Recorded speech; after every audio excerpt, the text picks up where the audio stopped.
I love the spirit of competition with President Minnis of being the pro-life university in America. I'm going to take that message to some other university presidents and maybe issue a gauntlet challenge here. Tell them good luck. Friends, on June 24th, I felt honored to read the words released seconds before. The Constitution does not confer a right to abortion. Roe and Casey are overruled. Before the pro-life generation, before the entire nation gathered at the steps of the Supreme Court. In the days and the weeks after that moment, abortion facilities across our land have begun to close their doors. Some states have acted courageously to protect women and children from a predatory abortion industry. And children who were scheduled to die, children will be born in just a couple of months. Friends, we no longer live in a nation where abortion is an uncontested norm, endorsed by the highest court of our land. My daughter, my 3 sons, will grow up in a state like millions others where abortion is completely unavailable. The impact of such a cultural change has yet to even be measured. And we now have a generation, us, those of us who have never known in America without legal abortion, we have been shown that transformation is possible. The abortion industry, Democrats in power and their allies in the mainstream media, and sadly those even in our own movement, who publicly admitted they never thought Roe would fall, those are still now rushing to make a case that recent setbacks that pro-lifers have seen right here in Kansas and special elections across the country, that those setbacks prove that now we are losing. To put it bluntly, they are wrong. The battleground has indeed shifted in our country. For the first time in our lifetime, there is a conversation about abortion. A conversation that 7 men silenced in 1973. And the debate is now raging. How do we prevent abortions? When a child feels pain, when their heart begins to beat, or at the very moment of conception, when he became a unique, valuable human being. This is a battleground that the abortion industry cannot win upon. They can't win. But we know our campaign to make abortion unthinkable, unavailable in our nation is far from over. And we expected this moment. In fact, this is why we founded Students for Life more than 16 years ago. For this very time. For such a time as this. We knew this day was going to come. We knew the day would come when Roe and Doe would fall. And we knew at that moment our movement had to be ready. Had to be ready on every campus, in every community, at every state capital to lead. This is why I'm honored to say we serve 1,300 active groups in all 50 states. Why I'm honored to say that you all are part of the 150,000 strong pro-life generation army. And now our marching orders could not be more clear. In communities, we must do more to ensure no woman stands alone. To show her that for 50 years we've been supporting, sustaining an entire social safety net, and we're not going away. In fact, we're only redoubling our efforts, increasing our support.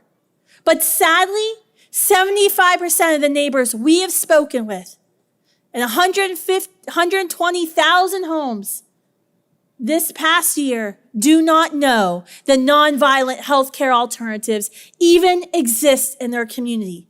Friends, they do not know who we are.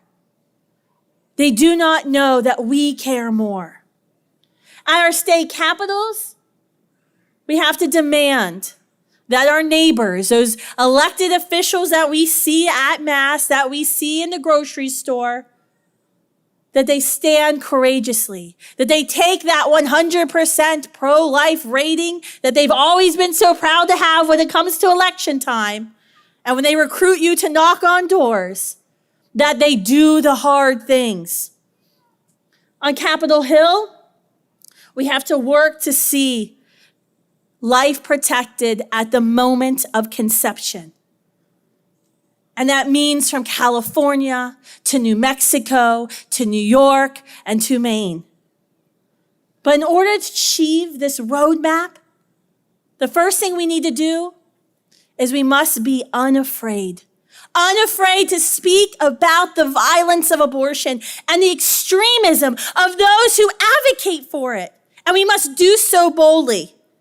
We've got to this very moment because of the original pro-life generation. This is why we are here in this moment. For when the Supreme Court handed down Roe in 1973, and family and friends told them, stop talking about this is decided, they refused silence. Today, tomorrow, and the next day, no matter the profession or vocation you are called to, you must not give into fear or allow yourself to be silenced because of your pro-life beliefs. You must be innovative and refuse to rest, even when Kansas eventually becomes abortion-free, because deadly chemical abortion drugs are now arriving on our doorsteps in every state across America. These new challenges and the dogged determination by the abortion industry to stop at nothing put not only every child's life at risk, but as well as their mother. And they demand that you act with innovation and with grit. You have to be willing to hope, to envision an America without abortion, where abortion is unthinkable and unavailable, and to choose in the peaks and the valleys of our movement, to choose to hold on to that vision. Hold it close. For such a long fight will not come without setbacks and moments of questioning. You must choose every day to be undeterred in our pro-life movement's goal.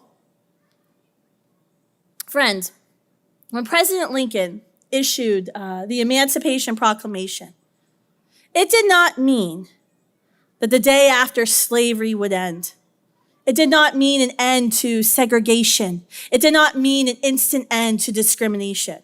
It did not mean that a black man raised by a working class single mother, descendant of immigrants, would next day become president of the United States. It took 99 years after the end of our Civil War, which many would argue started right here in bloody Kansas, to get to the signing of the Civil Rights Act. And more work continues to this day. Whether fighting against discrimination and prejudice based on one's skin color, or their age, or their location, or their perception of future abilities, or their parents' crimes, we must not cease in our mission to obtain what Martin Luther King Jr. called a positive peace, which is the presence of justice, over simply a negative peace, which is the absence of violence and tension. And while I certainly pray that the battle before us doesn't take 99 years, you have to remember there is no expiration date for the pro-life movement. Each and every day, our movement moves forward, making the case for the humanity of the preborn, protecting life and law, and in service as much as possible, as quickly as possible, wherever possible, with boldness, innovation, and grit. The prophet Isaiah wrote, "He gives strength to the weary and increases the power of the weak. Even youths grow tired and weary, and young men stumble and fall. But those who hope in the Lord will renew their strength. They will soar on wings like eagles. They will run and not grow weary. They will walk and not be faint."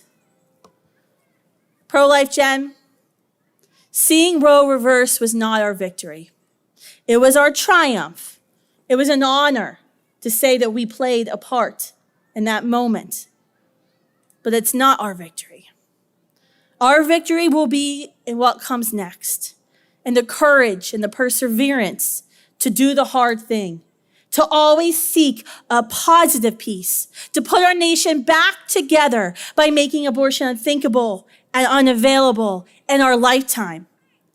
I believe with all my heart, we will achieve this goal. We will absolutely achieve this goal because I have hope in you. For we are the pro-life generation, and we will march forward, always forward. Thank you.